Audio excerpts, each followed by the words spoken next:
So, situations have changed a little bit, so the sound quality might not be as great. At some point, I might have to go to the car. We'll see. But we will be continuing with Alice's adventures in Wonderland tonight. Chapter 7. A Mad Tea Party. There was a table set out under a tree in the front of the house, and the March Hare and the Hatter were having tea at it. A Dormouse was sitting between them, fast asleep, and the other two were using it as a cushion, resting their elbows on it and talking over its head. Very uncomfortable for the Dormouse, thought Alice. Only as it's asleep, I suppose it doesn't mind. The table was a large one, but the three were all crowded together at one corner of it. "No room! No room!" they cried out when they saw Alice coming.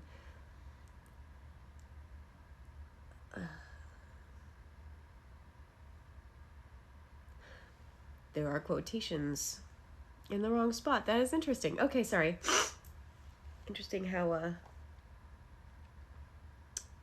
grammar can distract. Anyway, they cried out when they saw Alice coming.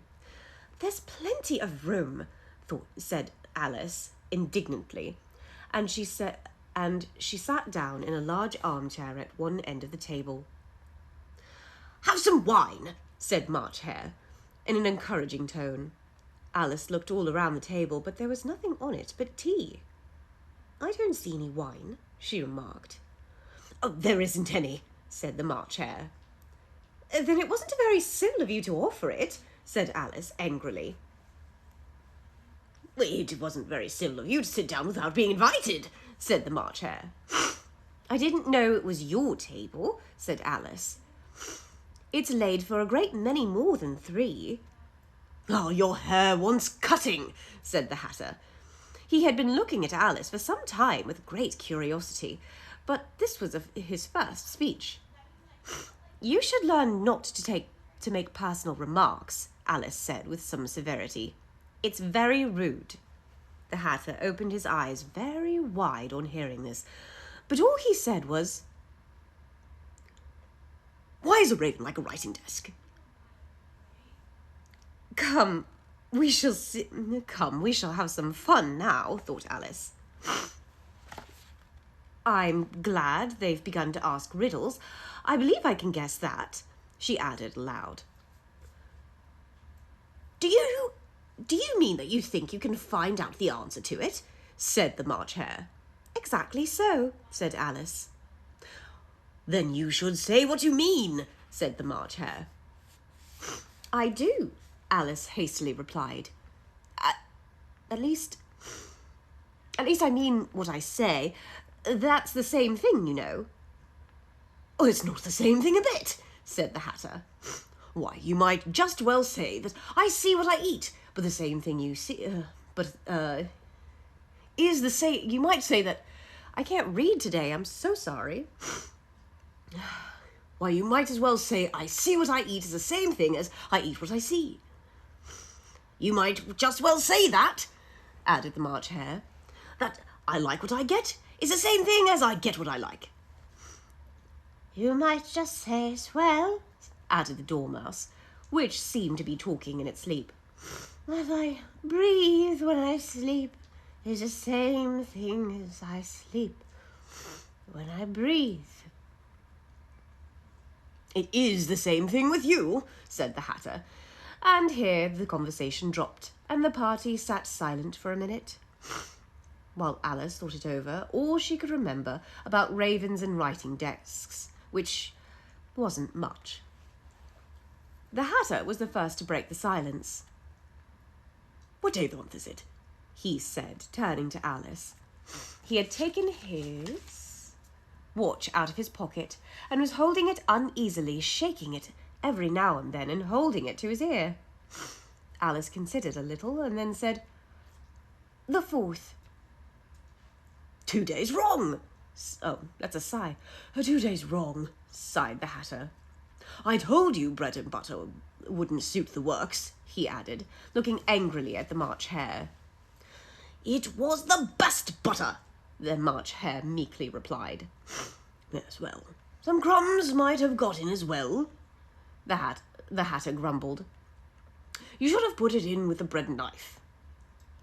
The March Hare took the watch and looked at it gloomily, then dipped it into his cup of tea, and looked at it again, but he could think of nothing better to say than his first remark. It was the best butter, you know. Alice had been looking over his shoulder with some curiosity. What a funny watch, she remarked. It tells the day of the month and doesn't tell what o'clock it is. Why should it? Muttered the Hatter. Does your watch tell what the year is? Of course not, Alice replied very readily. But that's because it stays the same year for such a long time together. Which is just the case with mine, said the Hatter. Alice felt dreadfully puzzled.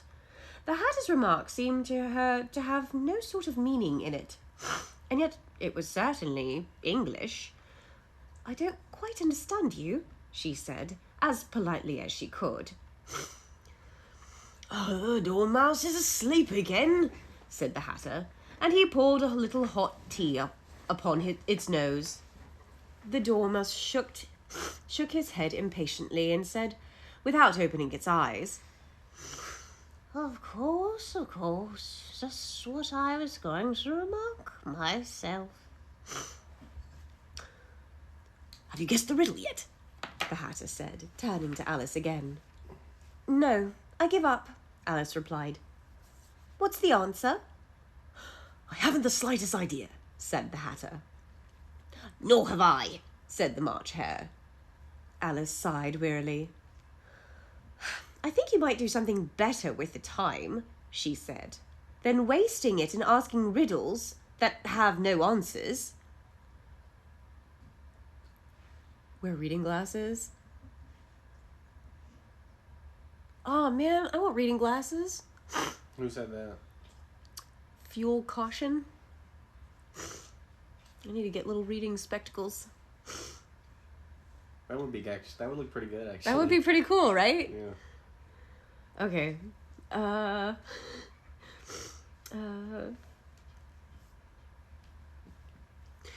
If you knew time as well as I do, said the Hatter, you wouldn't talk about wasting it. It's him. I don't know what you mean, said Alice. Of course you don't, the Hatter said, tossing his head contemptuously. I dare say you've never spoken to time. Perhaps not, Alice cautiously replied. But I know I have to beat time when I learn music. That accounts for it, said the Hatter. He won't stand beating. Now, if you only keep on good terms with him, he'd do almost anything you like with the clock. For instance, suppose it were 9 o'clock in the morning, just time to begin lessons. It were 9 o'clock. You'd only have to whisper a hint to the time, and round goes the clock in a twinkling. 1:30, time for dinner. I only wish it was, said the March Hare to itself in a whisper. That would be grand, certainly, said Alice thoughtfully. But then I shouldn't be hungry for it, you know?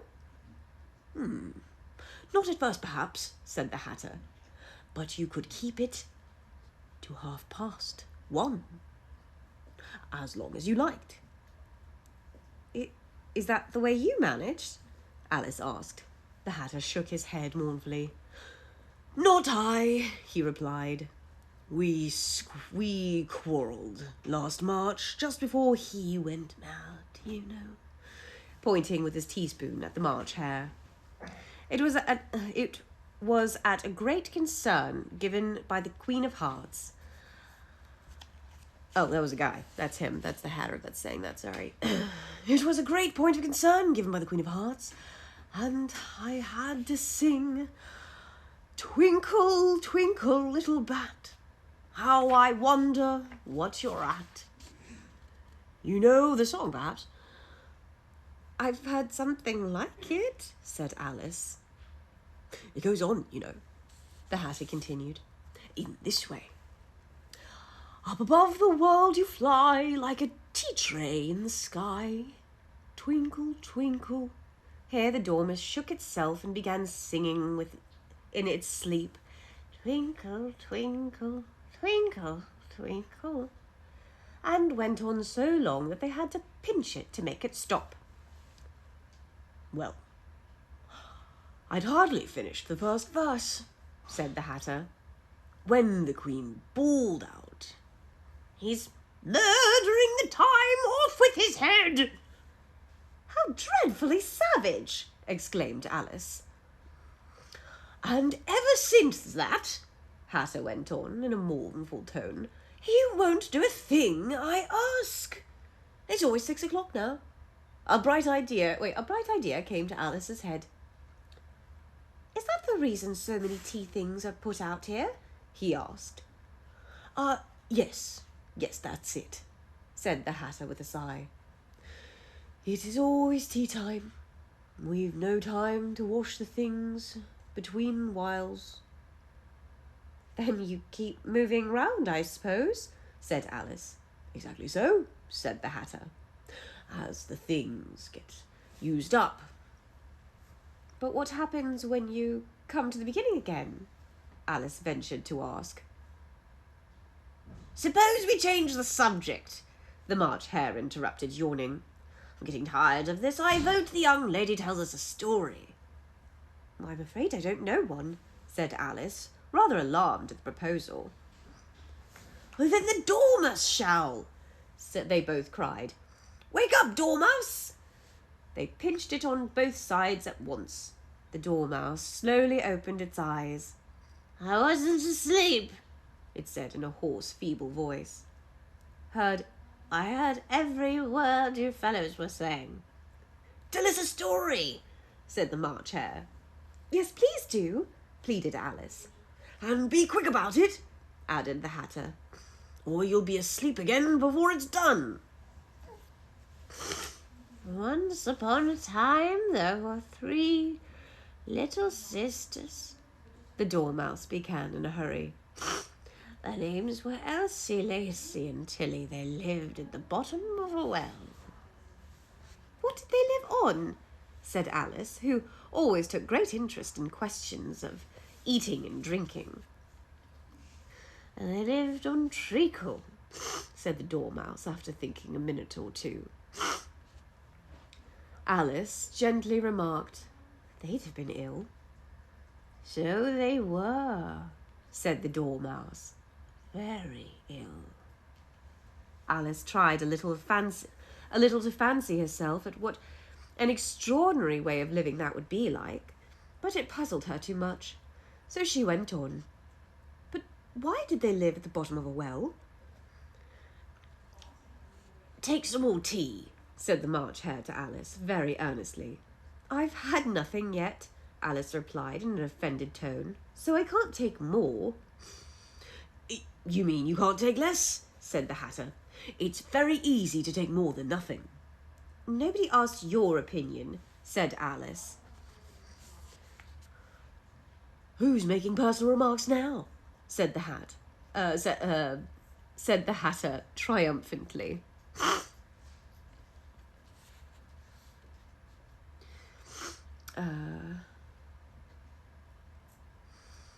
Sorry. Alice did not quite know what to say to this, so she helped herself to some tea and bread and butter. Then she turned to the Dormouse and repeated her question. Why did they live at the bottom of a well? The Dormouse again took a minute or two to think about it, then said, It was a treacle well. There's no such thing. Alice was beginning very angrily, but the Hat and the March Hare went shh, shh, and the Dormouse sulkily remarked, If you can't be civil, you'd better finish the story yourself. No, please go on, Alice said very humbly. I won't interrupt you again. I dare say there may be one. One indeed, said the Dormouse indignantly. However, he consented to go on. And so these three little sisters, they were learning to draw, you know. What did they draw? Alice said, quite forgetting her promise. Treacle, said the Dormouse, without considering it all this time. I want to clean up, interrupted the Hatter. Let's all move one place on. He moved on as he spoke, and the Dormouse followed him. The March Hare moved in the Dormouse's place. Alice, rather unwillingly, took the place of the March Hare.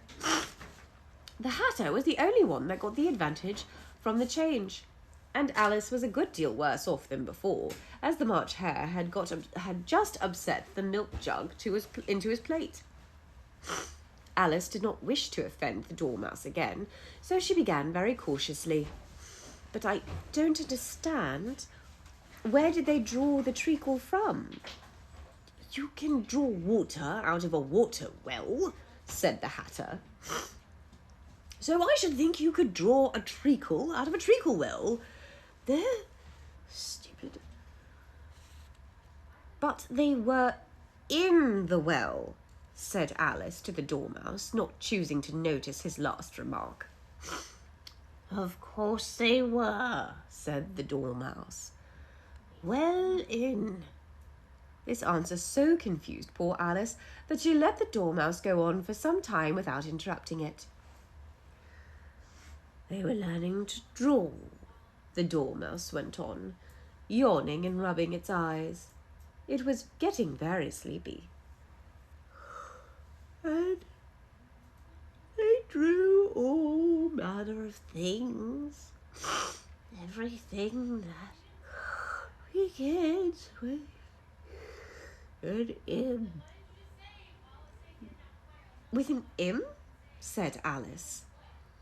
Why not? Said the March Hare. Alice was silent. The Dormouse had closed its eyes by this time. It was going off into a doze, but on being pinched by the Hatter, it woke up again with a little shriek and went on. That begins with an M, such as mousetraps, and moon, and memory, and muchness. You know, you say things are much of a muchness.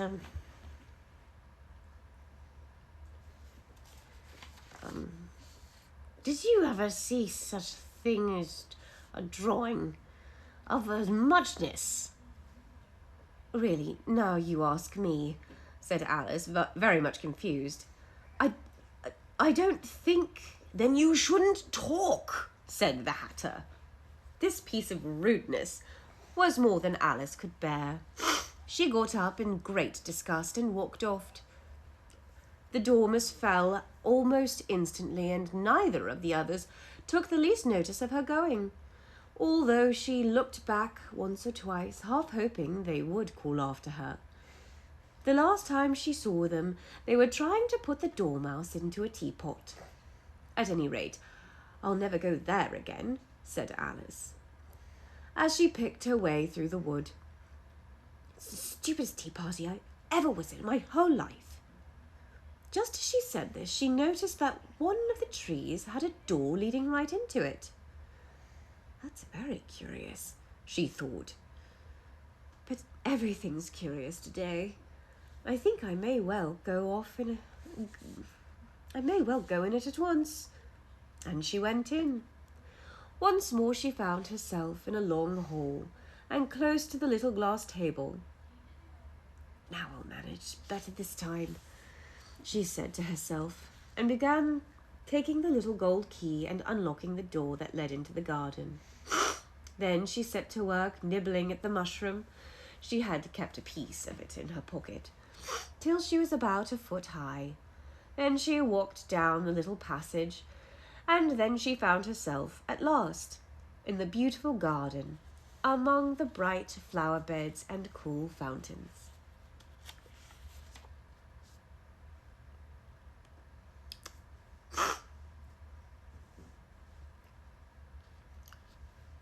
Can be mom's or dad's or anyone's except the challenge. Oh my God, Christopher, get off Facebook! Okay. I wonder how much is left of this one. Goodness.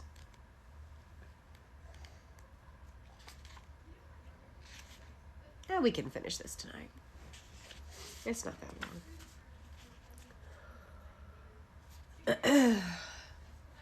Chapter 8. The Queen's Croquet Ground. A large nose tree stood near the entrance of the garden. The roses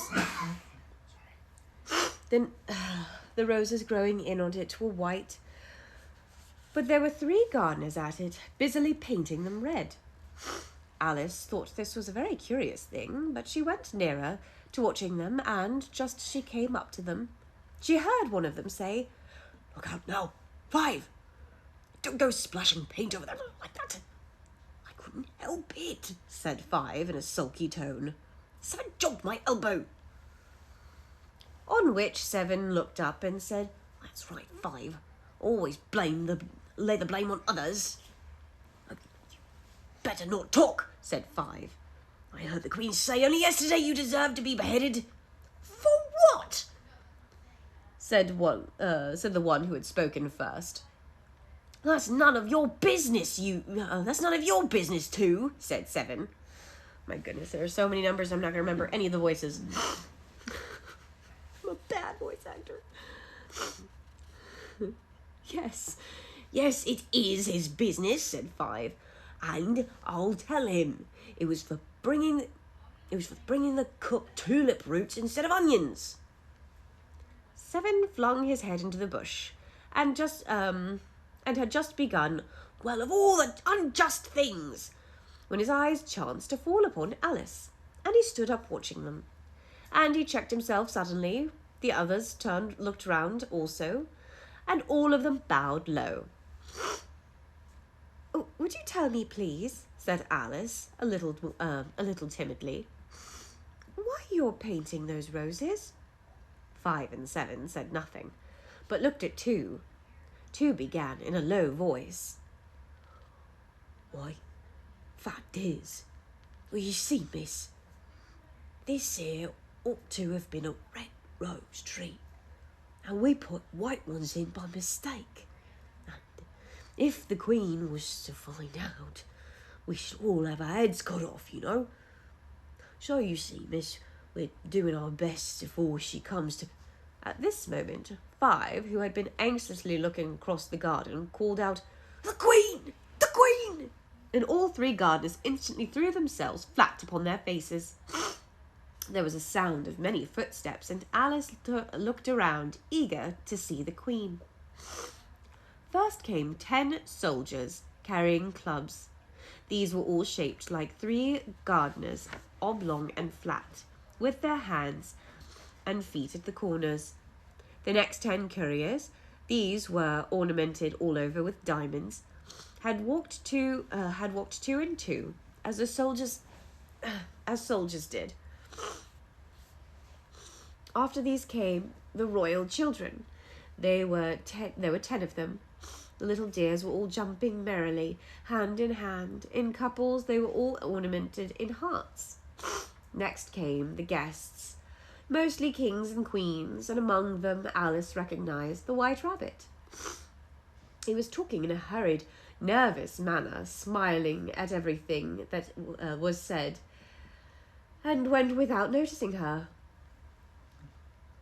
Then followed the Knave of Hearts, carrying the king's crown on a crimson velvet cushion, and at last, all of his grand possession, came the King and Queen of Hearts.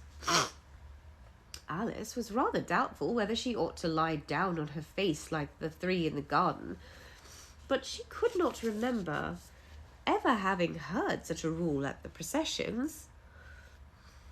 And besides, what would be the use of a procession, she thought, if people had to lie on their faces so that they couldn't see it? So she stood where she was and waited. When the procession came opposite to Alice, they all stopped and looked at her, and the Queen said severely, "Who is this?" she said to the Knave of Hearts, who only bowed and smiled in reply. "Idiot," said the Queen, tossing her head impatiently and turning to Alice. She went on, "What's your name, child?" "My name is Alice, so please, your Majesty," said Alice very politely. But she added to herself, "Why, they're only a pack of cards after all. I needn't be afraid of them." "And who are these?" said the Queen, pointing to the 3 gardeners who were lying round the rose tree, for you see, as they were lying on their faces, and the pattern on their backs were the same as the rest of the pack, she could not tell whether they were gardeners or soldiers or courtiers, or 3 of her own children. "How should I know?" said Alice, surprised at her own courage. "It's no business of mine." The Queen turned crimson with fury, and, after glaring at her for a moment like a wild beast, began screaming, "Off with her head! Off with nonsense!" said Alice, very loudly and decidedly, and the Queen was silent. The King laid his hand upon her arm and timidly considered. "My dear, she's only a child." The Queen turned angrily away from him and said to the Knave, "Turn them over." The Knave did so, very carefully, with one foot. "Get up," said the Queen in a shrill, loud voice, and the 3 gardeners instantly jumped up and began bowing to the King and Queen, the royal children and everybody else. "Leave off that!" screamed the Queen. "You make me giddy." And then, turning to the rose tree, she went on, "What have you been doing here?" "May it please your Majesty," said 2 in a very humble tone, going down on one knee as he spoke. "We were trying—" "I see," said the Queen, who had meanwhile been examining the roses. "Off with their heads!" And the procession moved on, 3 of the soldiers remaining behind to execute the unfortunate gardeners, who ran to Alice for protection.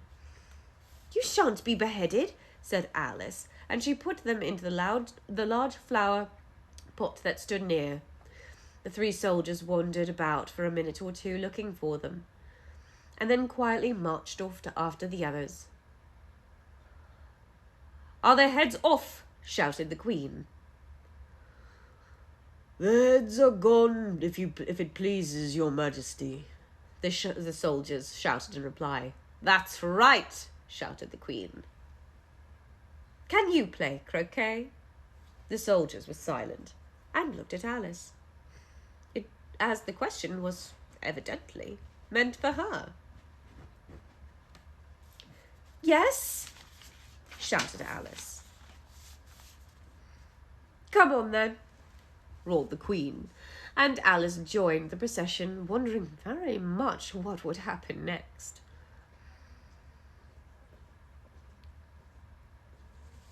"It's a very fine day," said a timid voice at her side. She was walking by the White Rabbit, who was peeping anxiously into her face. "Very," said Alice. "Where's the Duchess?" "Hush, hush," said the Rabbit in a low, hurried tone. He looked anxiously over his shoulder as he spoke, and then raised himself on tiptoe, put his mouth clear to her ear, and whispered, "She's under sentence of execution." "For what?" said Alice. "Did you say, 'what a pity'?" the rabbit asked. "No, I didn't," said Alice. "I don't think it's pity at all.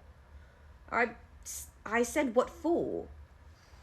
"She boxed the Queen's ears," the Rabbit began. Alice gave a little scream of laughter. "Hush!" the Rabbit whispered in a frightened tone. "The Queen will hear you. You see, she came rather late, and the Queen said, "Get to your places," shouted the Queen in a voice of thunder. And people began running about in all directions, tumbling up against each other. However, they got settled down in a minute or two, and the game began. Alice thought she had never seen such a curious croquet ground in her life. It was all ridges and furrows. The croquet balls were live hedgehogs, and the mallets were live flamingos. And the soldiers had to double themselves up and stand on their hands and feet to make the arches. The chief difficulty Alice found at first was managing her flamingo.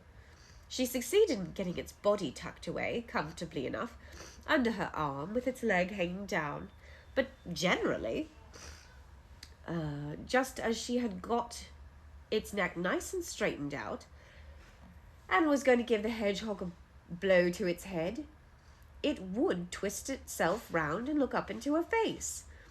It was such a puzzled expression that she could not help bursting out laughing.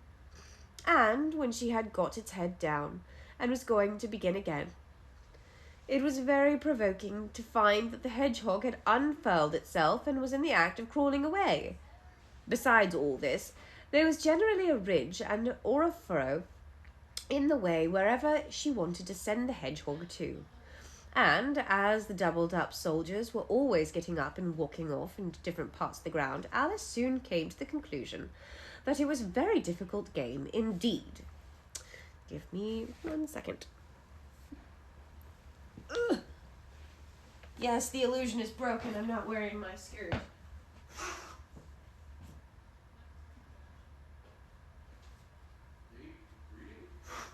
No, I had to get up for a second.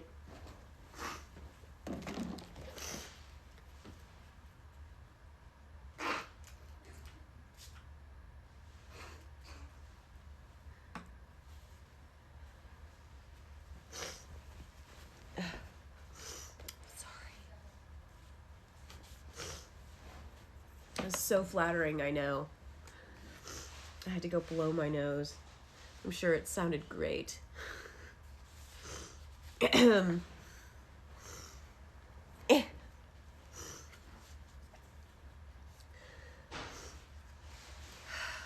players all played at once, without waiting turns, quarrelling all the while, fighting for hedgehogs. In a very short time the Queen was in a furious passion, and went on stamping about and shouting, "Off with his head!" or "Off with her head!" about once in a minute.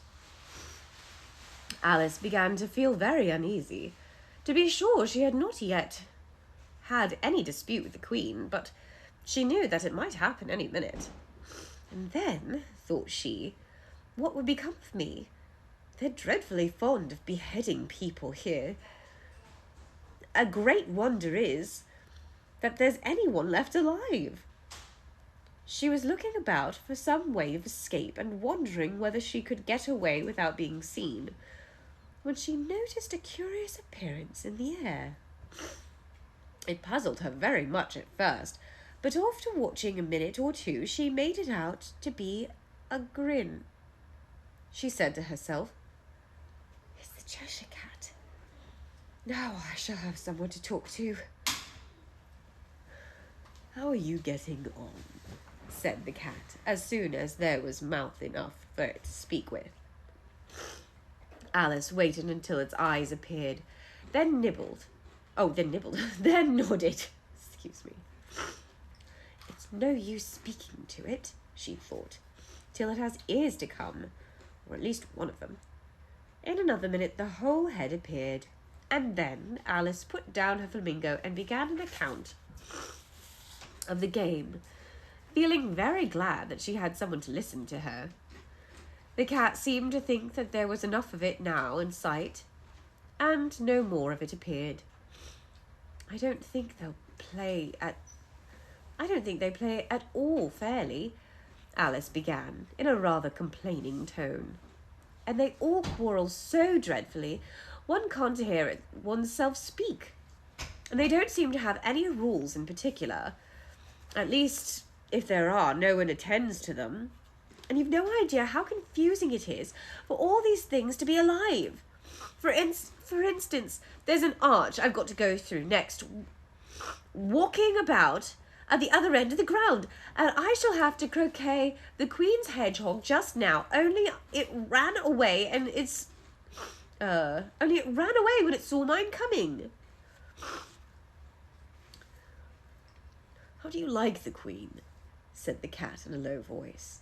Not at all, said Alice. She's so extremely... Just then she noticed that the Queen was close behind her, listening. So she went on, likely to win, that it's hardly worthwhile finishing the game. The Queen smiled and passed on. Who are you talking to? Said the King, coming up to Alice, and looking at the cat's head with great curiosity. It's a friend of mine, a Cheshire cat, said Alice. Allow me to introduce you to it. I don't like the look of it at all, said the King. However, it may kiss my hand if it likes. I'd rather not, the cat remarked. Don't be impertinent, said the King. Don't look at me like that. He got behind Alice as he spoke. A cat may look at a king, said Alice. I've read that in some book, but I don't remember where. Well, it must be removed, said the King very decidedly. And he called to the Queen, who was passing at the moment. My dear, I wish you would have this cat removed. The Queen had only one way of settling all difficulties. Difficulties, great or small. Off with its head, she said, without even looking around.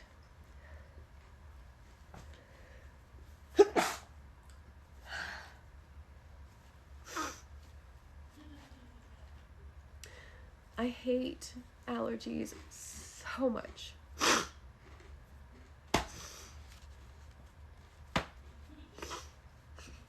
Anyway. I'll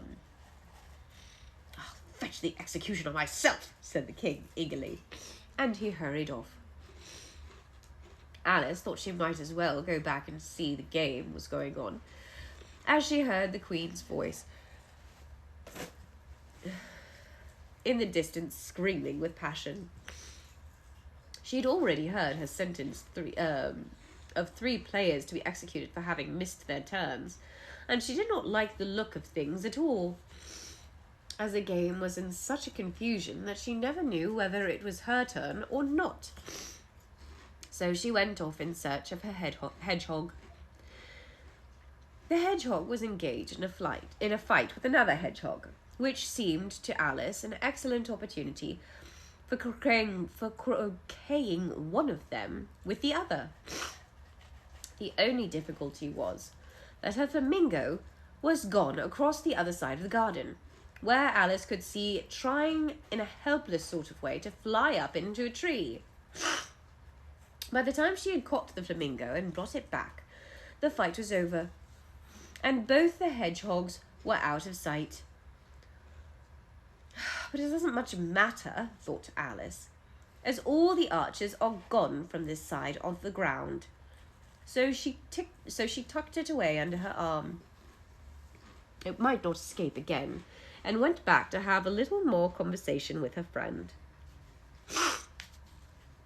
When she got back to the Cheshire Cat, she was surprised to find quite a large crowd collected round it. There was a dispute going on between the executioner, the King, and the Queen, who were all talking at once, while all the rest were quite silent, and looked very uncomfortable. At the moment Alice appeared, she was appealed to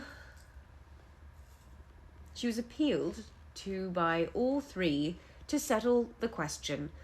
They had repeated their arguments to her, though as they all spoke at once, she found it very hard to make out exactly what they said. It's an oddly constructed sentence. The executioner's argument was that you couldn't cut off a head unless there was a body to cut it off from, that he had never had time to do such a thing before, and he wasn't going to begin at this time of his life. The king's argument was that anything that had a head could be beheaded, and you weren't to talk such nonsense. And the queen's argument was that if something wasn't done about it in less than no time, she'd have everybody executed all round. It was the last remark that made the whole party look so grave and anxious. Alice could think of nothing else to say but, "It belongs to the Duchess. You'd better ask her about it." "She's in prison," the Queen said to the executioner. "Fetch her here." And the executioner went off like an arrow. The cat's head began fading away the moment he was gone, and by the time he had come back with the Duchess, it had entirely disappeared. So the king and the executioner ran wildly up and down, looking for it, while the rest of the party went back to the game.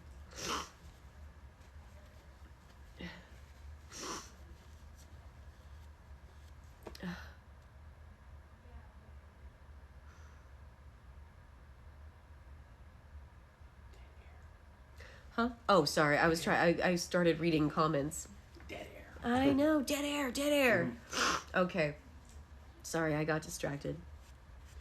My allergies have been so bad at times I literally have to. Right? Ugh, it drives me crazy.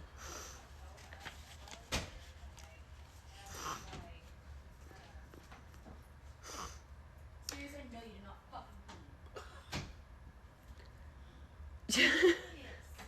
Go outside. Go outside. Let's see. I think I only have...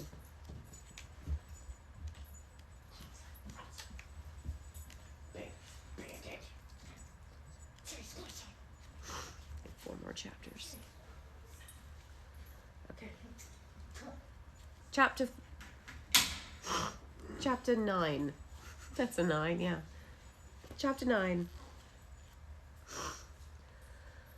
"You can't think how glad I am to see you again, you dear old thing," said the Duchess as she tucked her arm affectionately into Alice's as they walked off together. Alice was very glad to find her in such a pleasant temper, and had thought herself that perhaps it was only the pepper in the kitchen which had made her so savage when they had met in the kitchen. "When I'm a Duchess," she said to herself, in a not-so-hopeful tone, though, "I won't have any pepper in my kitchen at all. Soup does very well without.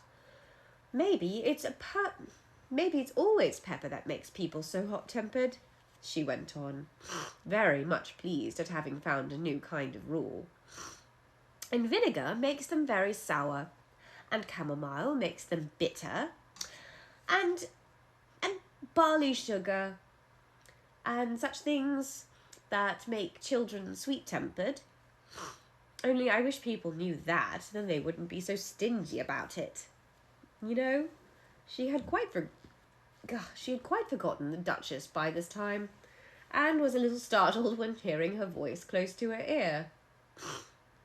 "You're thinking about something, my dear. And what makes you forget to talk?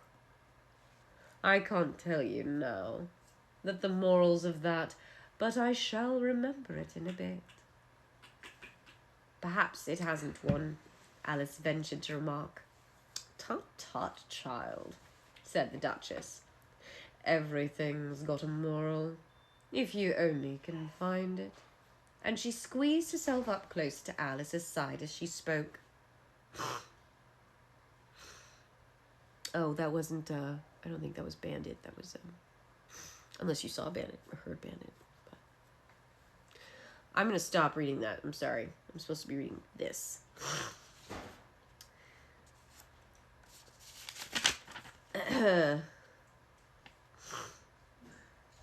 Alice did not much like her keeping so close to her. First, because the Duchess was very ugly, and secondly, because she was exactly the right height to rest her chin on Alice's shoulder, and it was very uncomfortably sharp. However, she did not like to be rude, so she bore it as well as she could. "The game's going on rather better now," she said, by way of keeping up the conversation a little. "'Tis so," said the Duchess. "And the moral of that is, oh, 'tis love that makes the world go round." "Somebody said," Alice whispered, "that it's done by everyone minding their own business." "Ah, well, it means much the same thing," said the Duchess, digging her sharp little chin into Alice's shoulder as she added, "and the moral of that is, take care of the scents and sounds will take care of themselves." How fond she is of finding morals in things, Alice thought to herself. "I dare say you're wondering why I don't put my arm round your waist," the Duchess said after a pause. "The reason is I'm doubtful about the temper of your flamingo.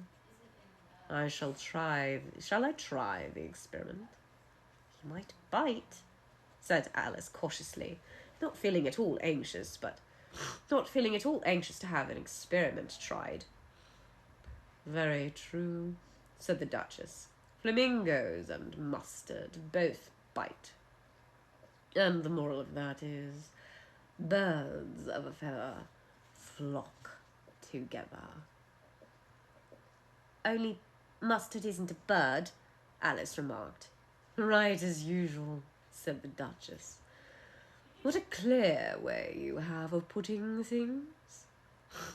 "It's a mineral, I think," said Alice. "Of course it is," said the Duchess, who seemed ready to agree with everything that Alice said. "There's a large mustard machine near here, and the moral of that is, the more there is of mine, the less there is of yours." "Oh, I know," exclaimed Alice, who had not attended to this last remark. "It's a Oh, I know," exclaimed Alice, who had not attended to this last remark. "It's a vegetable. It doesn't look like one, but it is." "I quite agree with you," said the Duchess. "And the moral of that is, be what you seem to be. Or, if you like to put it more simply, never imagine yourself not to be otherwise what it might appear to others that what were..." That was Bennett.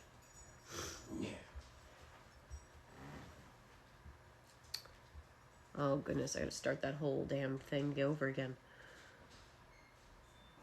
Moral of that is, okay, if you'd like to put it more simply, never imagine yourself not to be otherwise than what it might simply appear to others what you were or might have been, or not otherwise, but what you had been or would have appeared to them to be otherwise. "I think I should understand that better," Alice said very politely, "if I had written it down. But I can't quite follow it as you say it." "That's nothing to what I could say if I chose," the Duchess replied in a pleased tone. "Pray don't trouble yourself to say it any longer than that," said Alice.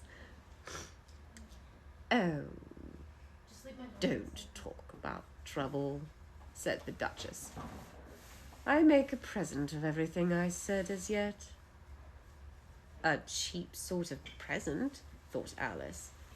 "I'm glad people don't give birthday presents like that." She did not venture to say this out loud. "Thinking again?" the Duchess asked, with another dig of her sharp little chin. "I've a right to think," Alice said sharply, for she was beginning to feel a little worried. "Just about as much right," said the Duchess. "Pigs have to fly." But here, to Alice's great surprise, the Duchess's voice died away, even in the middle of her favourite word, moral, and the arm that was linked to hers began to tremble. Alice looked up, and there stood the Queen in front of them, her arms folded, frowning like a thunderstorm. "A fine day, Your Majesty," the Duchess began. Oh, wait, it should have been low and weak, I'm sorry. "A fine day, Your Majesty," the Duchess began in a low, weak voice. "Now, I give you fair warning," the Queen shouted, stamping on the ground as she spoke. "Either you or your head must be off, and that in half no time. Take your choice." The Duchess took her choice and was gone in a moment.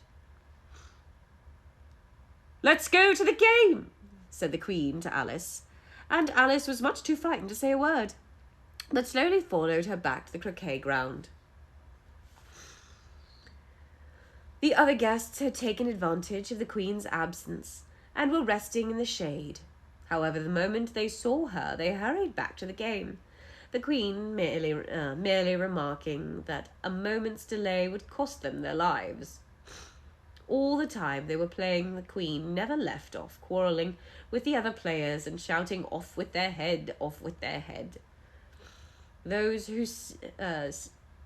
whom she sentenced were taken into custody by the soldiers, who, of course, had to leave off being archers to do this, so that by the end of half an hour or so, there were no archers left, and all the players, except for the King and Queen and Alice, were in custody or under the sentence of execution. Then the Queen left off, quite out of breath, and said to Alice, "Have you seen the Mock Turtle yet?" "No," said Alice. "I don't even know what a Mock Turtle is." "The thing the Mock Turtle soup is made from," said the Queen. "I never saw one, or heard of one," said Alice. "Come then," said the Queen, "and he shall tell you his history." As they walked off together, Alice heard the King in a low voice to the company generally, "You are all pardoned. Come, that's a good thing." Oh, sorry. I thought that would have been funny. "Come, that's a good thing," she said to herself, for she had felt quite unhappy at the number of executions the Queen had ordered.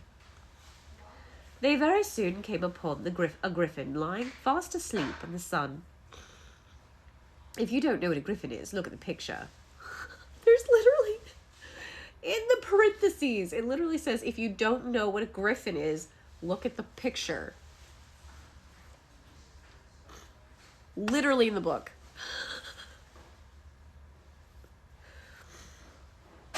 That's awesome. Okay.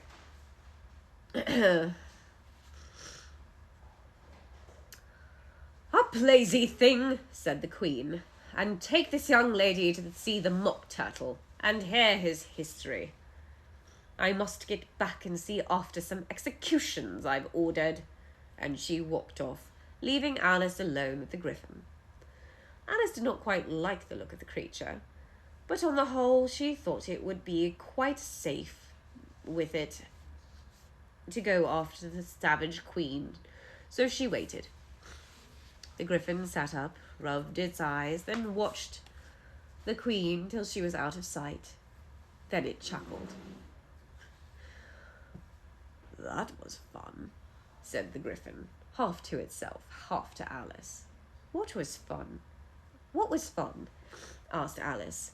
"Why, she," said the griffin. "It's all her fun, see that? They never executes nobody, you know. Come on." "Everybody says come on here," thought Alice, as she went slowly after it. I was never so ordered about before in all my life. Never." They had not gone far before they saw the Mock Turtle in the distance, sitting sad and lonely on a little ledge of rock, and as they came nearer, Alice could hear him sighing as if his heart would break. She pitied him deeply. "What is this sorrow?" she asked the Griffin. And the Griffin answered, very nearly in the same words as before. It's all his fancy, that. He hasn't got no sorrow, you know. Come on." So they went on to the Mock Turtle, who looked at them with large eyes full of tears, but said nothing. "This here young lady," said the Griffin, "she wants to know your history, she do." "I will tell her," said the Mock Turtle in a deep, hollow tone. "Sit down, both of you, and don't speak until a word I've finished." So they sat down and nobody spoke for some minutes. Alice thought to herself, "I don't see how he could ever finish if he doesn't begin." But she waited patiently.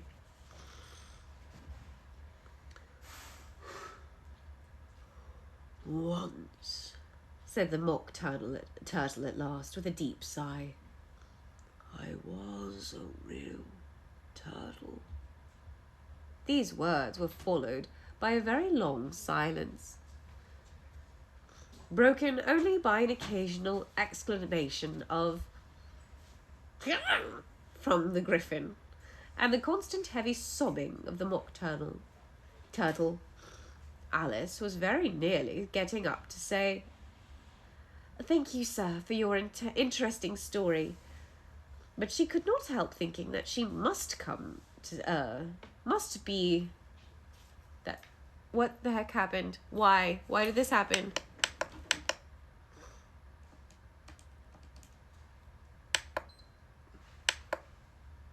Technical difficulties.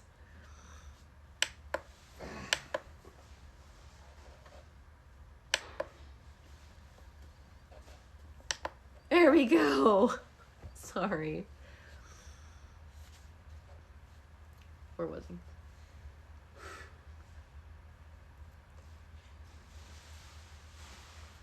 No.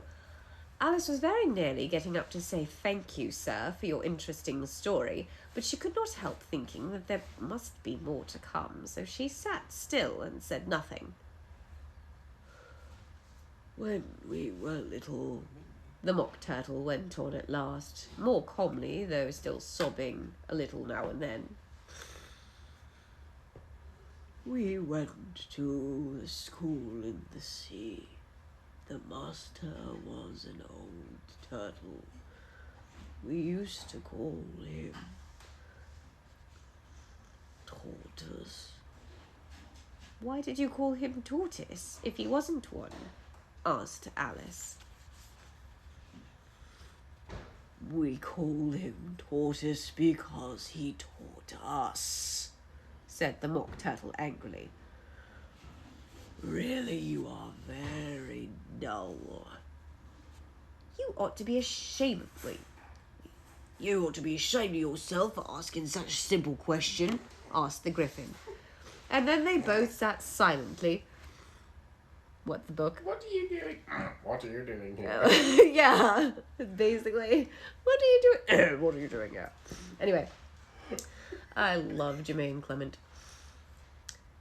Mock Turtle, drive on. What are we doing? What's happening? Where was I? Oh, what are you doing? And they both sat silent and looked at poor Alice, who felt ready to sink into the earth. At last the Griffin said to the Mock Turtle, "Drive on, old fellow. Don't be all day about it." And he went on in these words. "Yes.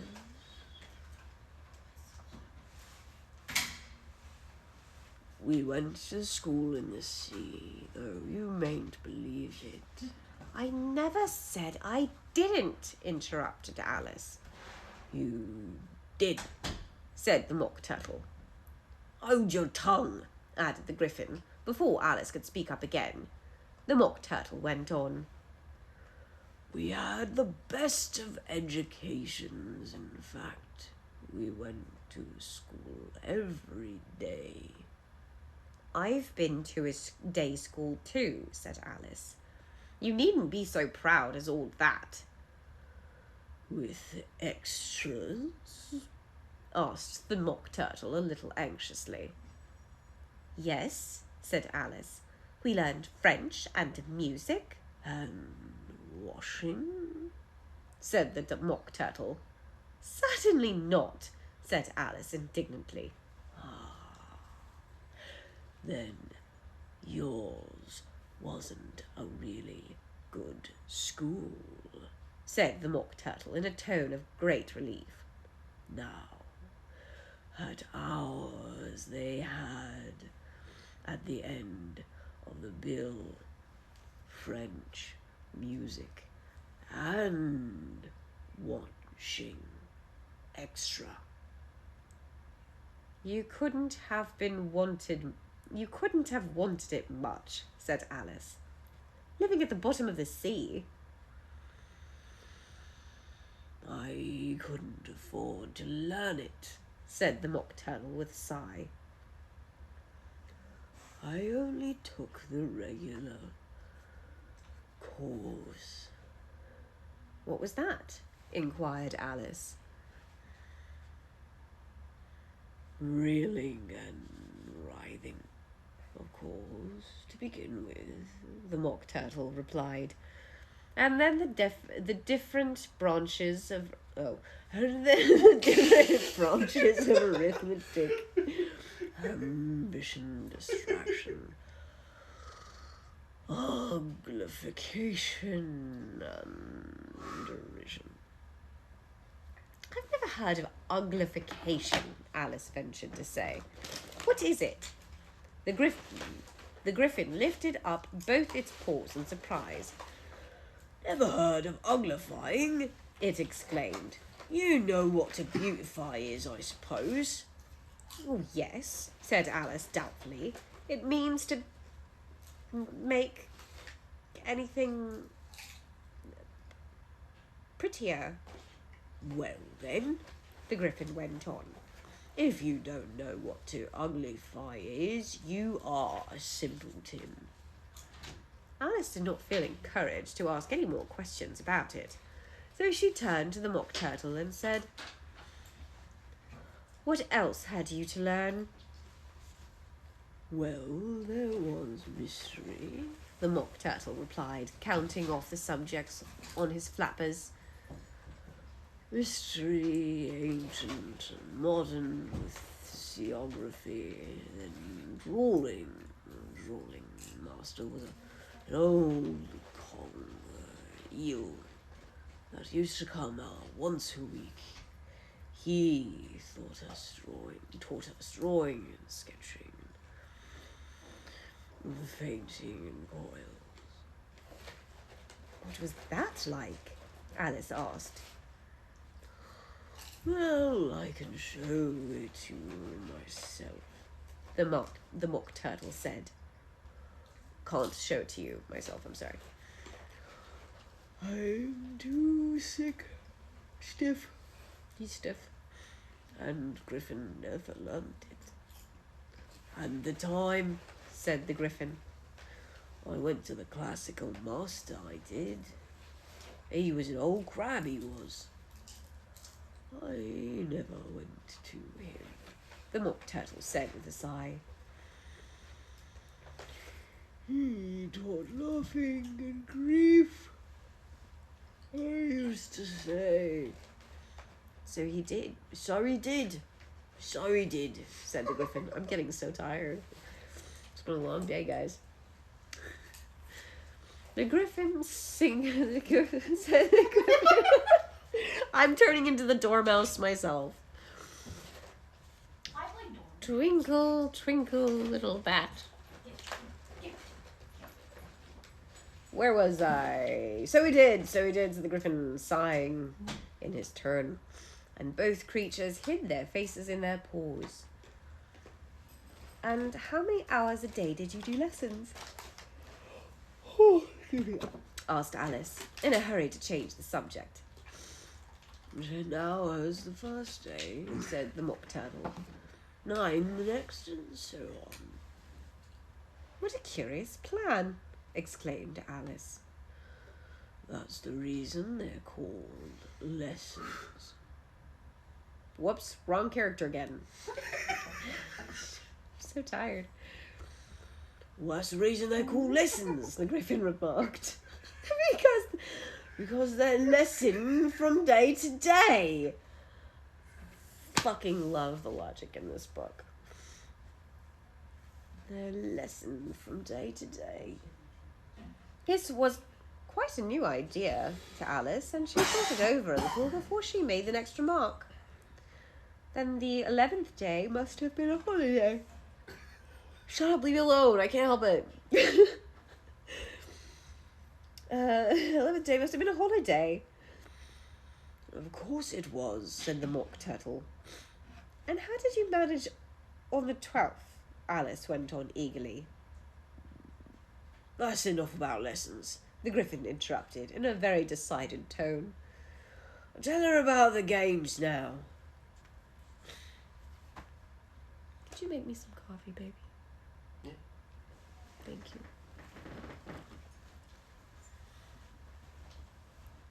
Oh, thank you. Hey, man, I knew what you meant.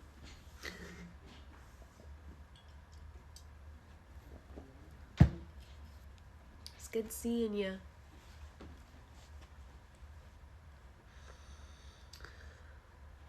Chapter 10.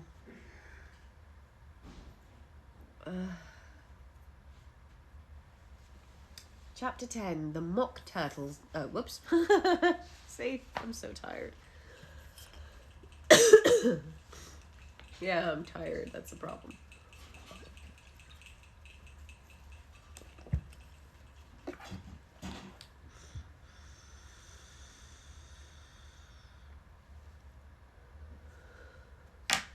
Chapter 10, The Lobster Quadrille. The Mock Turtle sighed deeply and drew back one of the flappers across its eyes.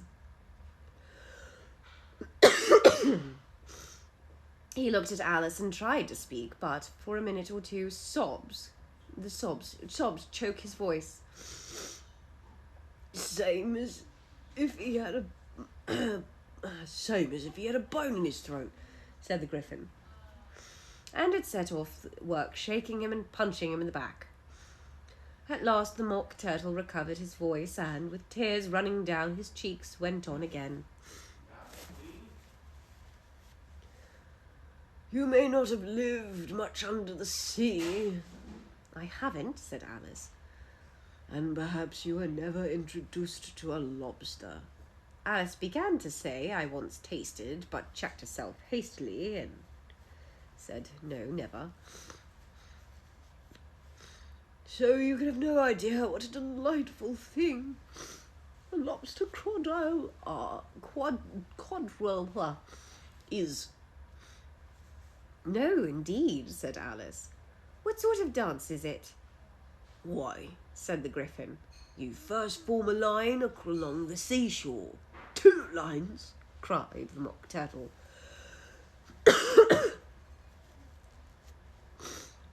Seals, turtles, salmon, and so on. Then, when you've cleared all the jellyfish out of the way, that generally takes some time, interrupted Griffin. You advance twice, each with a lobster as a partner, cried Griffin. Of course, said the mock turtle. Oh my gosh. I'm a failure. The Mock Turtle said, Advance twice, sector partners, change lobsters, and retire in the same order, continued Griffin. Then you know, said the Mock Turtle. You throw the lobsters, shouted the Griffin, with a bound into the air, as far out of the sea as you can. Swim after 'em, screamed the Griffin. Turn a somersault in the sea, cried Mock Turtle. capering wildly about. Change lobsters again! Yelled Griffin at the top of his voice. Back to land again, and... well, that's all the first figure, said the Mock Turtle, suddenly dropping his voice. And the two creatures, who had begun jumping around like mad things all the time, sat down again very sadly and quietly and looked at Alice. Must be a very pretty dance, Alice said timidly. Would you like to see a little of it? Said the Mock Turtle. Very much indeed, said Alice. Come, let's try the first figure, said the Mock Turtle to the Griffin. We can do it without lobsters, you know. Which shall we sing? Oh, you sing, said the Griffin. I forgot the words. So they began solemnly dancing round and round Alice, and every now and then treading on her shoes when they passed too close, and waving their forepaws to mark the time when the Mock Turtle sang this very slowly and sadly. Will you walk a little faster, said the Whiting to the Snail. There's a porpoise close behind us, and he's treading on my tail. See how eagerly the lobster and the turtles all advance. They're all waiting on a shingle, which you come and join the dance. Will you, won't you, will you, won't you, will you join the dance? Thank you. Good night. Have fun in the bed. Sleeping. Okay. He sings a song. I won't suffer you to the whole thing because it's a little longer. Thank you. It's a very interesting dance to watch, said Alice, feeling very glad it wasn't over that it was over at last. And I do so like that curious song about the whiting. Oh, as to the whiting, said the Mock Turtle. You've seen them, of course. Yes, said Alice. I've often seen them at She checked herself hastily. I don't know, a din maybe, but...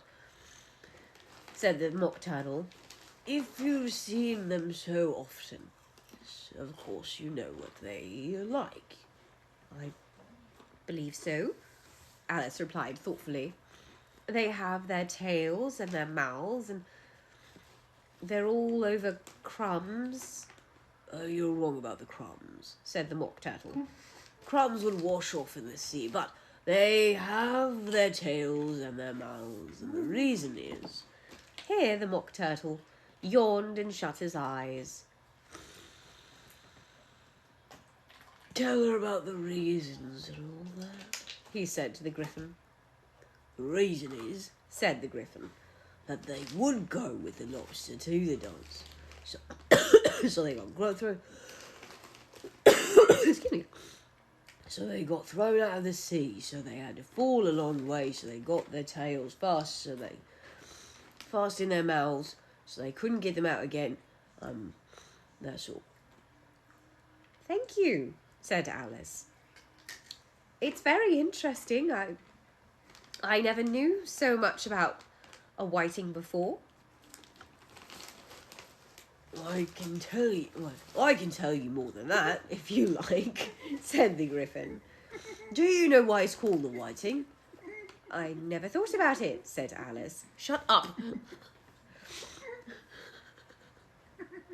Stop giggling.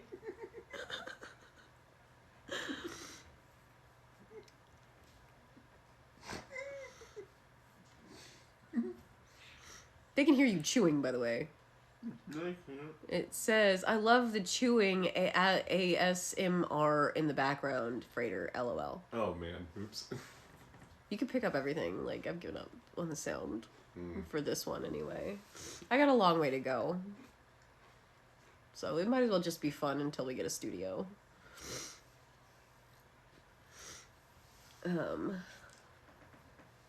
What was I looking for? What was I doing? I'm so freaking chill right now.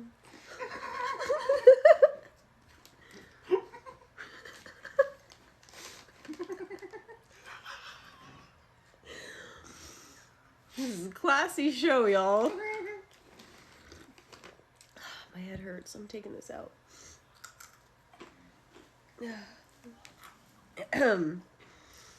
Okay.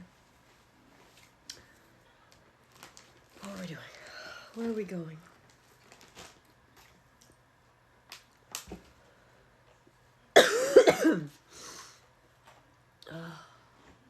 Okay. Where were we? Say hi. Oh, you know there's a whiting. Never thought about it. It does the boots and shoes, the Griffin replied very solemnly. Alice was thoroughly puzzled. Does the boots and shoes, she repeated in a wandering tone. Why, what are your shoes done with? Said the Griffin. I mean, what makes them so shiny? Alice looked down at them, considering for a bit before she answered. They're done with blacking, I believe. Boots and shoes under the sea, the Griffin went on in a deep voice, are done with whiting. Now you know. And, what are they made of? Alice asked in a tone of great curiosity. Soles and eels, of course, said the Griffin, rather impatiently. And shrimp could have told you that. Oh, any shrimp could have told you that. If I'd been the whiting, said Alice, whose thoughts were still running on the song, I'd have said to the purpose, keep back, please. We don't want you with us. They were obliged to have them with... Wait, oh, again, wrong person. Dude, I thought you were asleep. Make up your mind, turtle. I'm getting mad at the characters in the book for not following the narrative. Lewis Carroll's like, I wrote it. Calm down. Nate's supposed to be driving you mad. Dude, this thing is... It's legitimately, like, some of the sentences are, like, legit hard to read. Because it's such a weird... Oh, my back. Oh. Oh, my bad. My back hurts. My back hurts. Anyway. But yeah, they're like written weird. And then the book will acknowledge it. Like, Alice will think something crazy, and then she'll acknowledge the fact that she thinks it's crazy. Anyway, where was I? That's just narrative. Yeah.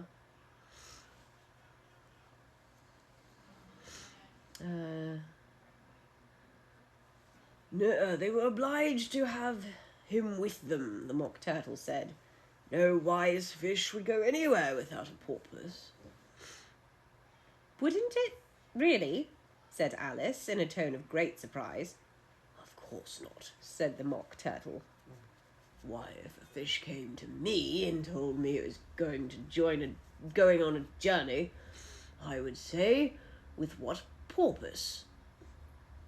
Oh, you mean a purpose, said Alice. I mean what I say, said the Mock Turtle in an offended tone. I keep saying turtle. Turtle. Turtle. And the Griffin added, come, let's hear some of your adventures. I could tell you my adventures beginning from this morning, said Alice a little timidly. But it's no use going back to yesterday because I was a different person then. Explain that, said the Mock Turtle. No, the adventures first, said the Griffin in an impatient tone. Explanations take such a dreadful time. So Alice began telling them her adventures from the time she went to see when she first saw the White Rabbit. She was a little nervous about it, just at first. The two creatures got so close to her, one on each side, and opened their eyes and mouths so very wide, but she gained the courage as she went on. Her listeners were perfectly quiet till she got to the part about her repeating, you are old, Father William," to the caterpillar, and the words all becoming different, and then the Mock Turtle drew a long breath and said, "That is very curious. It's all about as curious as can be," said the Griffin. "It all came different," said the Mock Turtle in a thoughtfully. "I should like to hear her try to repeat something now. Tell her to begin." He looked at Griffin as if he thought he had some kind of authority over Alice. "Stand up and repeat, 'tis the voice of the sluggard," said the Griffin. How the creatures order one about and make one repeat lessons, thought Alice. I might just as well be at school at once. However, she got up and began to repeat it, but her head was so full of lobster quadrille that she hardly knew what she was saying, and the words came very queer indeed. "'Tis the voice of the lobster," I heard him declare. "You have baked me to brown, I must sugar my hair. As a duck with eyelids, so he with his nose trims his belt and his button and turns out his toes. When the sands are all dry and as grey as a lark, and will talk in the contemptuous tones of a shark. But when the tide rises and the sharks are around, his voice has a timid and tremulous sound." "That's different from the way I used to say it when I was a child," said the Griffin. "Well, I've never heard it before," said the Mock Turtle. "But it sounds like uncommon nonsense." Alice said nothing. She had sat down with her face in her hands, wondering if anything would ever happen in a natural way again. "I should like to have it explained," said the Mock Turtle. "She can't explain it," said the Griffin hastily. "Go on with the next verse." "But what about his toes?" the Mock Turtle persisted. "How could he turn them out with his nose, you know?" "It's the first position in dancing," Alice said, but she was dreadfully puzzled by the whole thing, and longed to change the subject. "Go on with the next verse," the Griffin repeated. "It begins, I passed by his garden." Alice did not dare to disobey, though she felt sure it would all come wrong, and she went on in a trembling voice. "I passed by his garden and marked with one eye how the owl and the panther were sharing a pie. The panther took pie crust and gravy and meat, while the owl had dished at its share of the treat. When the pie was all finished, the owl, as a boon, was kindly permitted a pocket the spoon, while the panther received knife and fork with a growl, and concluded the banquet by—" "What is the use of repeating all of that stuff?" the Mock Turtle interrupted. If you don't explain it as you go on, it's by far the most confusing thing I've ever heard." "Yes, I think you'd better leave off," said the Griffin, and Alice was only too glad to do so. "Shall we try another figure of the lobster quadrille?" the Griffin went on. "Or would you like Mock Turtle to sing you another song?" "Oh, a song, please, if the Mock Turtle would be so kind," Alice replied, so eagerly that the Griffin said in a rather offended tone, "No account for taste, sing a turtle soup, will you, old fellow?" The Mock Turtle sighed deeply and began in a voice choked with sobs to sing this. Beautiful soup, so green and rich and green, waiting in a hot tureen.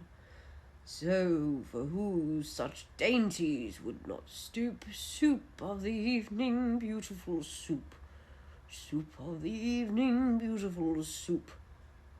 Beautiful soup.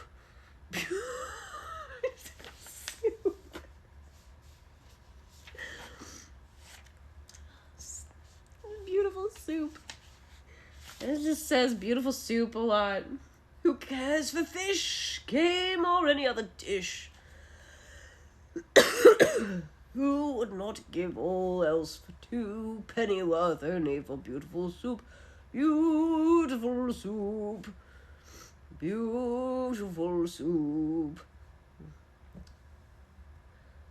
Chorus again, cried Griffin, and the Mock Turtle had just begun to repeat it, when a cry of the trial's beginning was heard in the distance.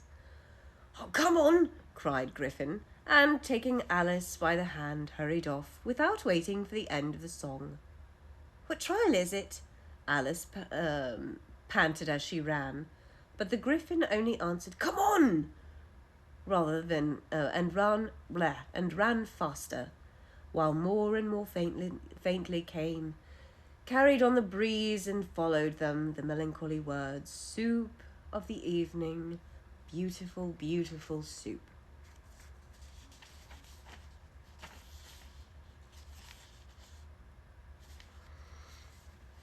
What time is it? Can I make that your ringtone? Beautiful soup. Chapter 11. Who Stole the Tarts? The King and Queen of Hearts were seated on the throne when they arrived, with a great crowd assembled about them, all sorts of little birds and beasts, as well as the whole pack of cards. The knave was standing before them in chains, with a soldier on either side to guard him, and near the king was the White Rabbit, with a trumpet in hand and a scroll of parchment in the other. In the middle of the court was a table with a large dish of tarts upon it. They looked so good that it made Alice quite hungry to look at them. I wish they'd get the trial done, she thought, and hand round those refreshments. But there seemed to be no chance of this, so she began looking at everything about her to pass away the time. Alice had never been in a court of justice before. She had read about them in books, but she was quite pleased to find that she knew the name of nearly everything here. That's the judge, she said to herself, because of his great wig. The judge, by the way, was the king, and he wore his crown over the wig. Look at the frontispiece if you want to see how he did it.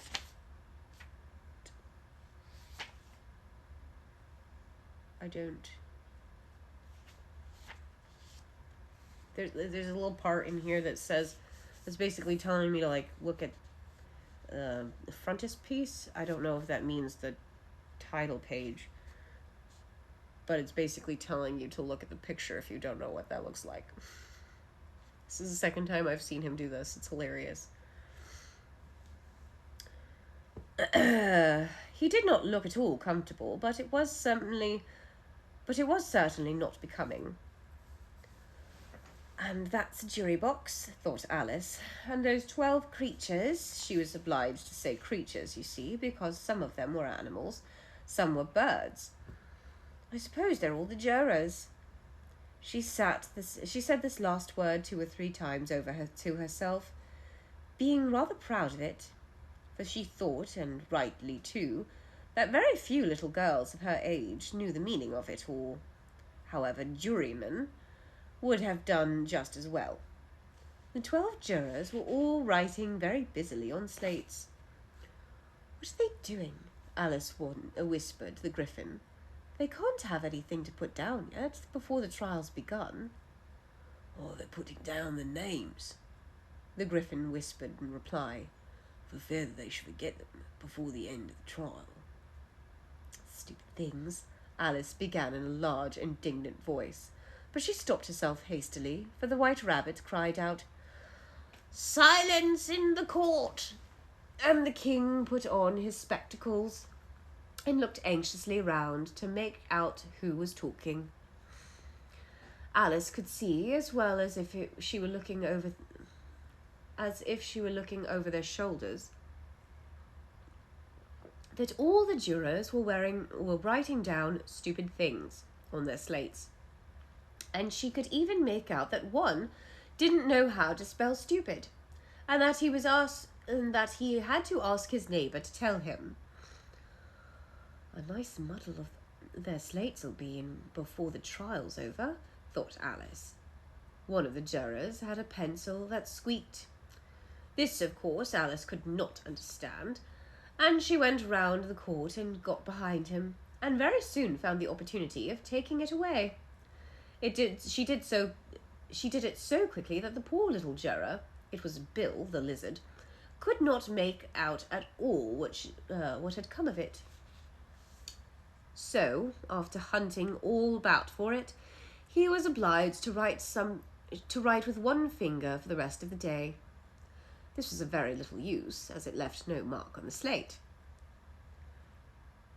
"Herald, read the accusation," said the king. On this, the White Rabbit blew the 3 blasts of his trumpet, then unrolled the parchment scroll and read as follows. "The Queen of Hearts, she made some tarts, all on a summer day. The Knave of Hearts, he stole these tarts and took them quite away. Consider your verdict." Consider your verdict. I can't remember how the king sounded. I'm just going to fucking go with him. The king said to the jury. Not yet, said the rabbit hastily.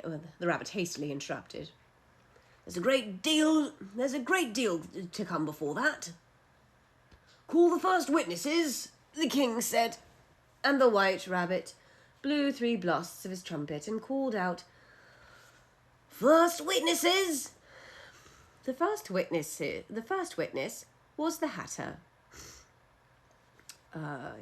He came in with a teacup in one hand and a piece of bread and butter in the other.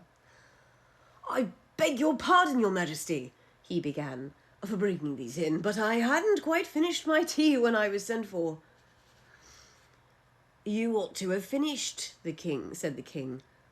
"When did you begin?" The Hatter looked at the March Hare, who had followed him into the court, arm in arm with the Dormouse. 14th of March, I think it was," he said. 15th, said the March Hare. 16th, said the Dormouse. "Write that down," the king said to the jury, and the jury eagerly wrote down all 3 dates on their slates, and then added them up and reduced their answers to a shilling and a pence. "Take off your hat," said the king to the Hatter. Oh my gosh, my back hurts so bad.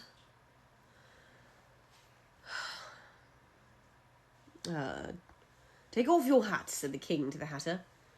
"It isn't mine," said the Hatter.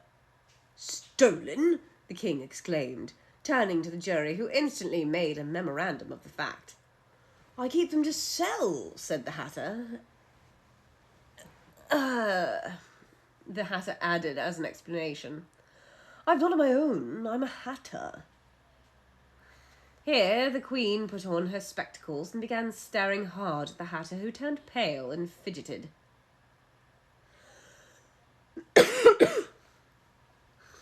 "Give your evidence," said the king, "and don't be nervous or I'll have you executed on the spot."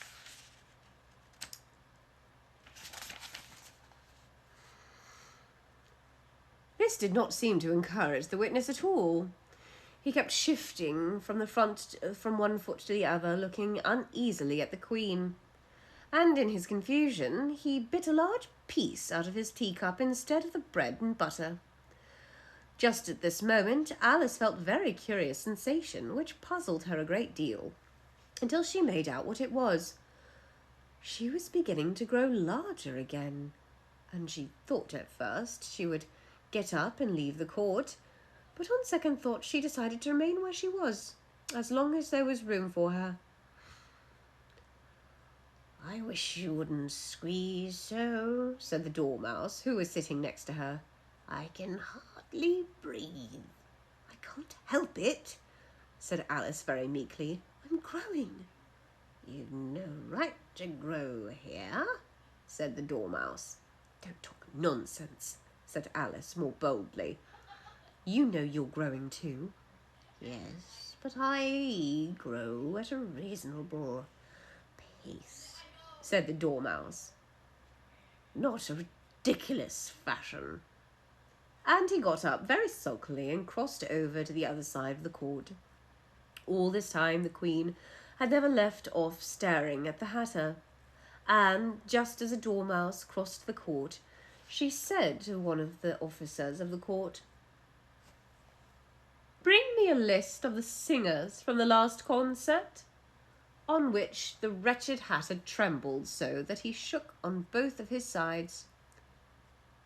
"Give your evidence," said the king repeated angrily, "or I'll have you executed whether you are nervous or not."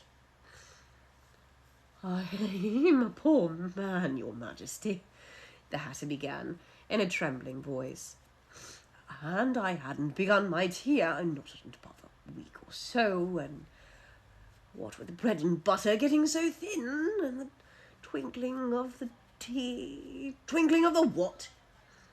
"It began with tea," the Hatter replied. "Of course the twinkling begins with tea," said the king sharply. "Do you make me for a dunce? Go on." "I'm a poor man," the Hatter went on, "and most things twinkled after that, only the March Hare said—" "I didn't," the March Hare interrupted in a great hurry. "You did," said the Hatter. "I deny it," said the March Hare.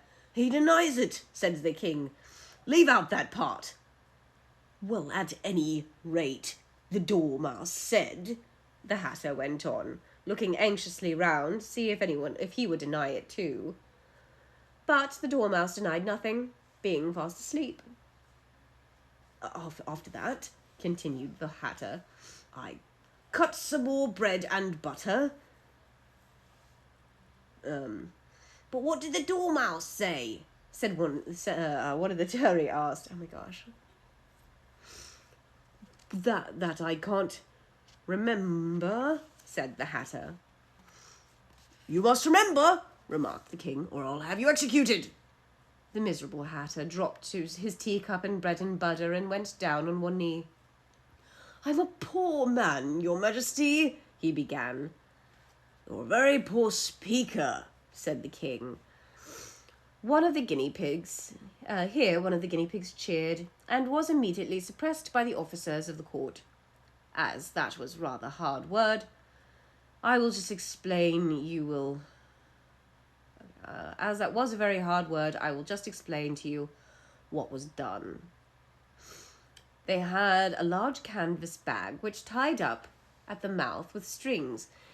Into this he slipped the guinea pig head first and then sat upon it. That was funny.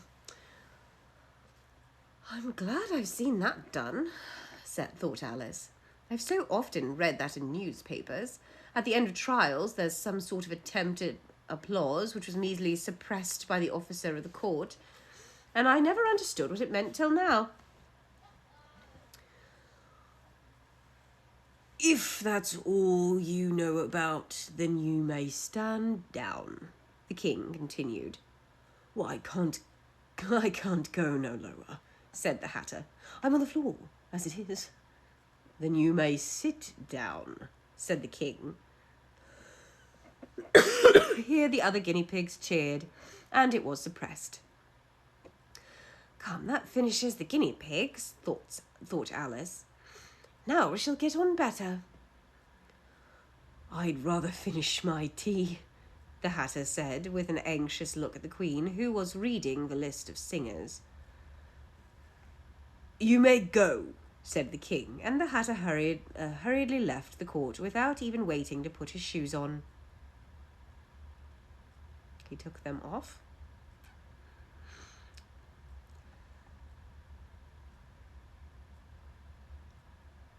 Okay, you may go. And just take his head off outside, the queen added to one of the officers, but the Hatter was already out of sight before the officer could get to the next. Call the next witness, said the king.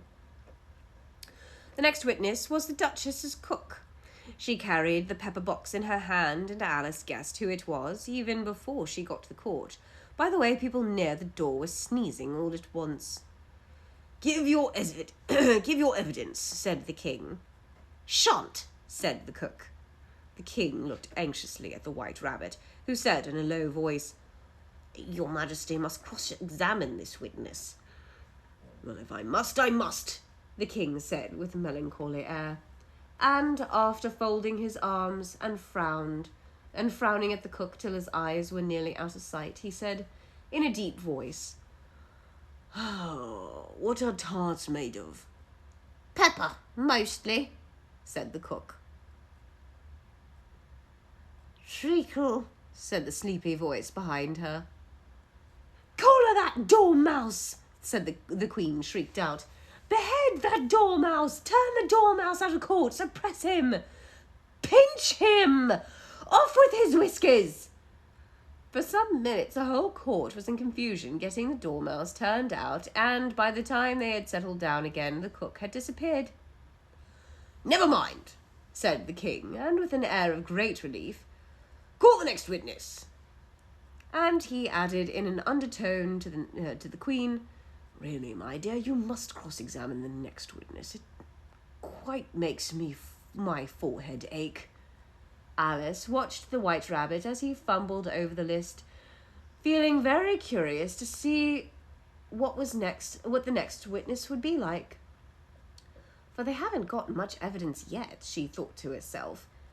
Imagine her surprise when the White Rabbit read out at the top of his shrill little voice the name Alice.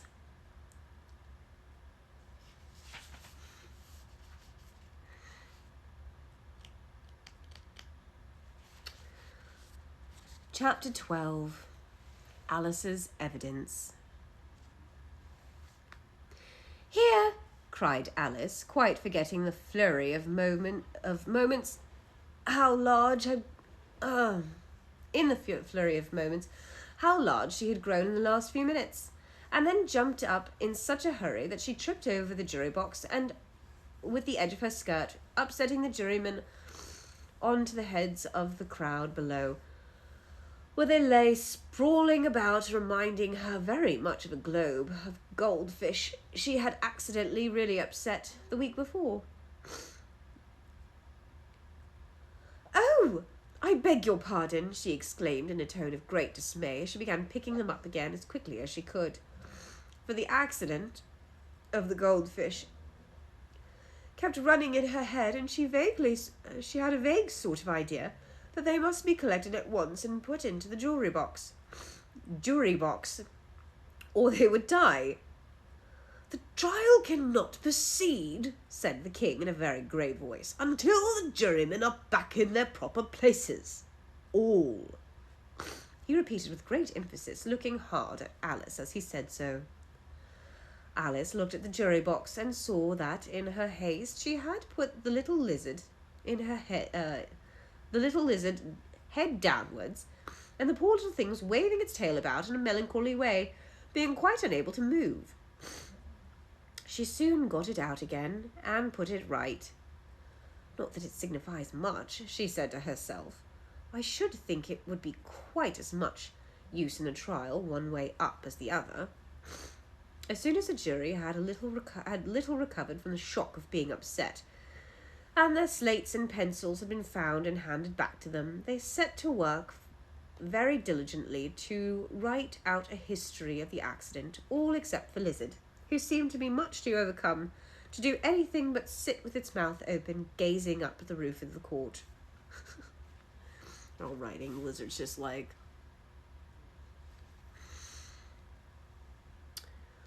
What do you know about this business? the king said to Alice.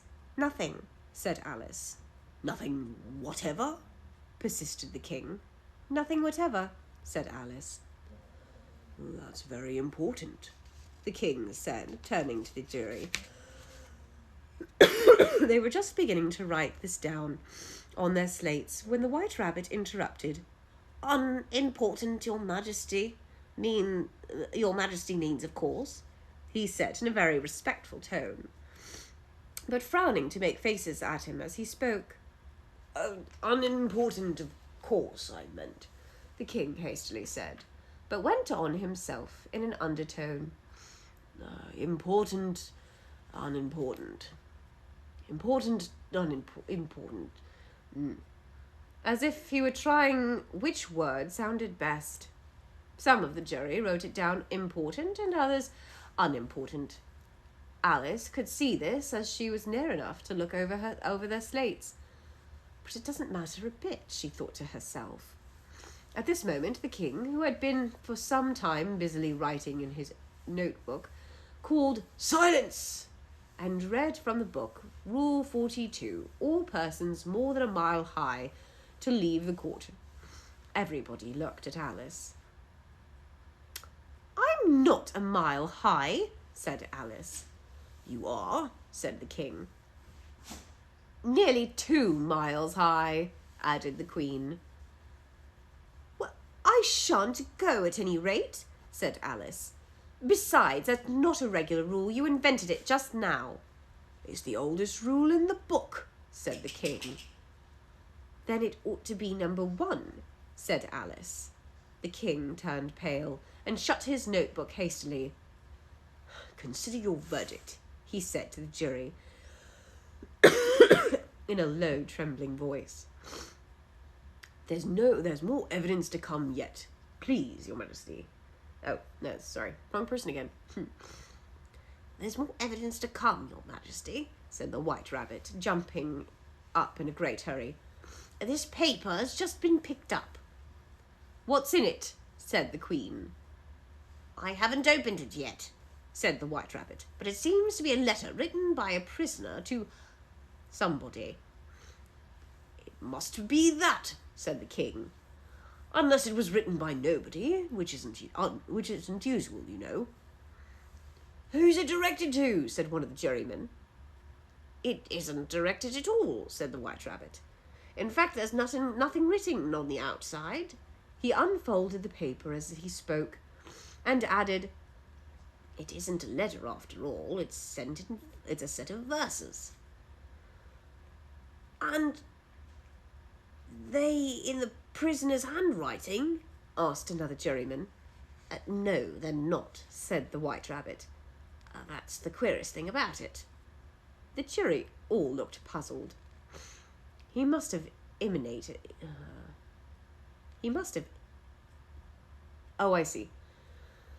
He must have imitated someone else's hand, said the King. The jury all brightened up again. Let's see. Please, Your Majesty, said the knave. I didn't write it, and they can't prove that I did. There's no name signed at that end. If you didn't sign it, said the King. That only makes the matter worse. You must have meant for some mischief, or else you'd have signed your name like an honest man. There was a general clapping of hands at this. It was the first really clever thing the king had said that day. That proves his guilt, of course, said the Queen. So off with his... It doesn't prove anything of the sort, said Alice. Why, you don't even know what they're about. Read them, said the King.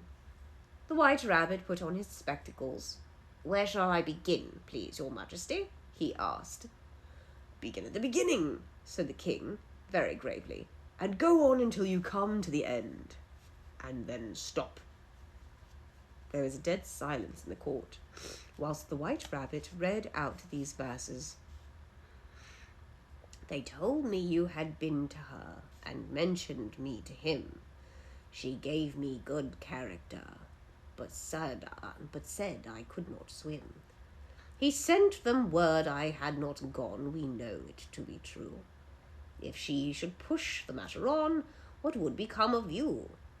I gave her 1, they gave him 2, you gave us 3 or more. They all returned from him to you, though they were mine before.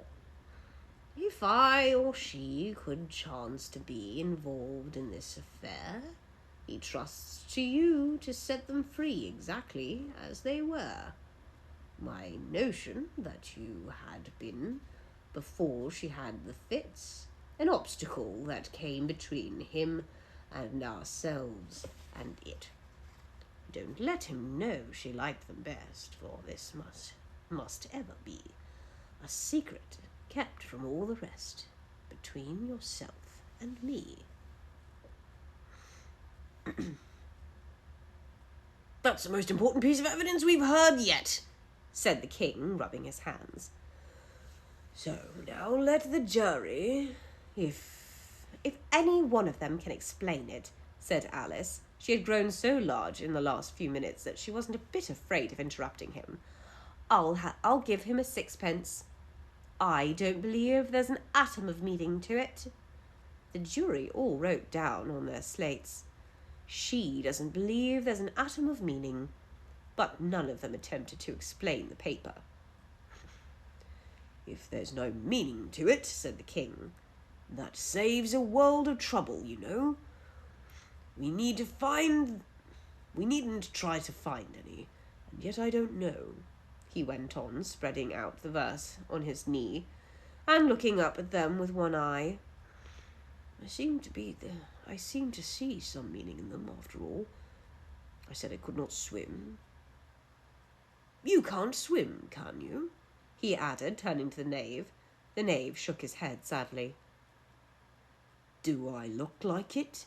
He said, which certainly did not, being made entirely out of cardboard. All right so far, said the king, and he went on muttering over the verses to himself. We know it to be true. It's the jury, of course, and if she should push the matter on, that would be the queen. What would become of you? What indeed? I gave her that 1, they gave him 2. Why, that must be what he did with the tarts, you know. My back hurts so bad. But it goes on, they'll all return from him to you, said Alice. Why, they're from there to you. Why, there they are, said the king triumphantly, pointing at the tarts on the table. My gosh, I'm losing my mind. Nothing can be clearer than that. Then again, before she had this fit. You've had fits, my dear, I think, he said to the queen. Never, said the queen furiously, throwing an inkstand at the lizard as she spoke. The unfortunate little Bill had left off writing on his slate with his finger and found it had made no mark, but now hastily began again, using the ink that was trickling down his face, as long as it lasted. Then the words don't fit you, said the king, looking round the court with a smile. There was a dead silence. It's a pun, the king added in an angry tone, and everybody laughed. Let the jury consider the verdict, the king said, for about the 20th time that day. No, no, said the queen. Sentence first, verdict afterwards. Stuff of nonsense, said Alice loudly. The idea of having the sentence first. Hold your tongue, said the queen, turning purple. I won't, said Alice. Off with her head, said the queen, or shouted the queen at the top of her voice. Nobody moved. Who cares for you? Said Alice. She had grown to her full size by this time. You're nothing but a pack of cards. At this point, the whole pack rose up into the air and came flying down upon her. She gave a little scream, half of fright and half of anger, and tried to beat them off, and found herself lying on the bushes away that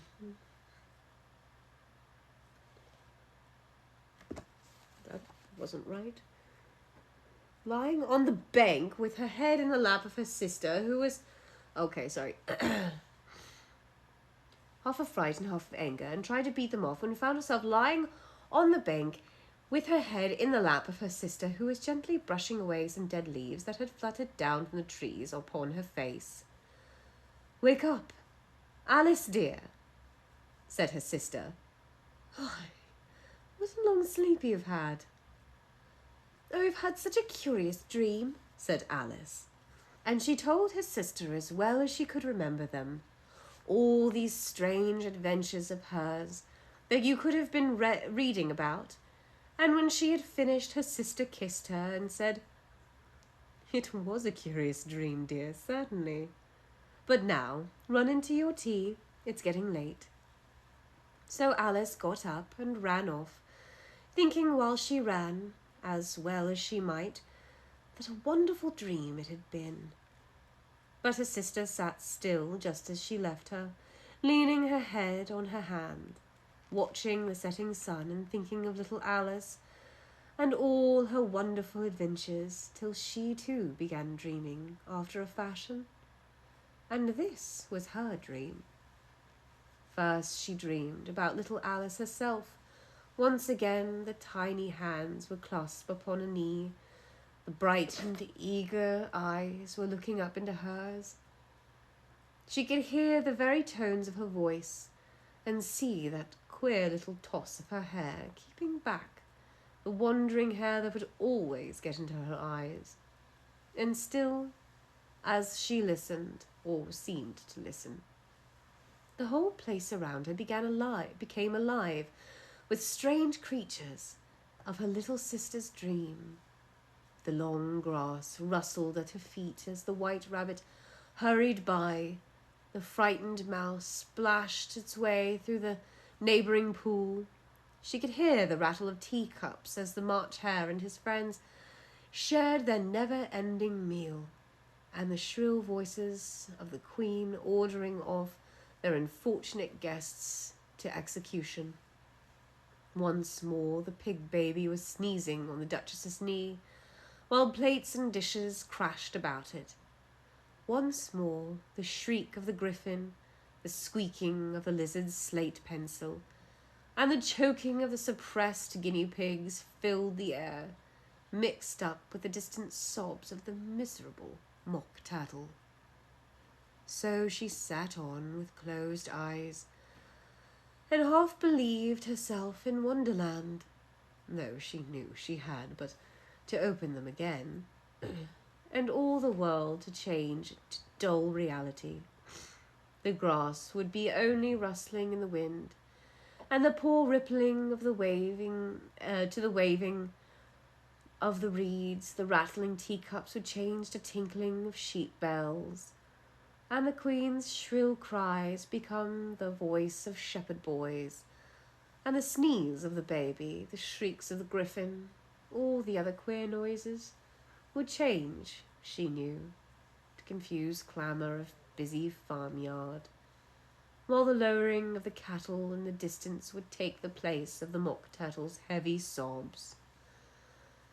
Lastly, she pictured to herself how this same little girl of hers would, in the after time, be herself a grown woman, and how she would keep, through all the riper years, the simple and loving heart of her childhood, and how she would gather about with her other little children and make their eyes bright and eager with many a strange tale, perhaps even with a dream of Wonderland of long ago, and how she would feel with all their simple sorrows, and find a pleasure in all their simple joys, remembering her own childlike and happy summer days.